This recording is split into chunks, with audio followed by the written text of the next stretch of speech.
Anderson Tendulkar ট্রফিতে সর্বোচ্চ run করা ৫ জন ব্যাটসম্যানের তালিকায় কারা রয়েছে চলুন দেখে নেওয়া যাক।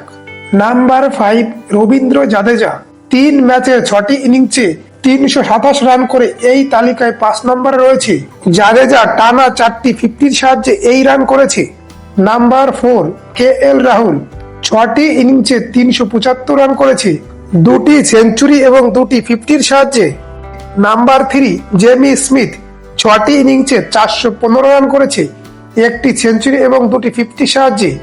নাম্বার 2, ঋষভ পান্থ। 6টি ইনিংসে ৪২৫ রান করেছে, 2টি সেঞ্চুরি এবং 2টি 50-র সাহায্যে।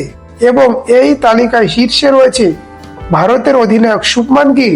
3 ম্যাচে 6টি ইনিংসে ৬০৭ রান করেছে, 3টি সেঞ্চুরির সাহায্যে, যার মধ্যে 1টি ডবল সেঞ্চুরি রয়েছে। বন্ধুরা, ক্রিকেটের এমন অনেক ভিডিও পেতে আপনারা চ্যানেলটি সাবস্ক্রাইব করুন, সেই সঙ্গে ভিডিওটি লাইক ও শেয়ার করুন।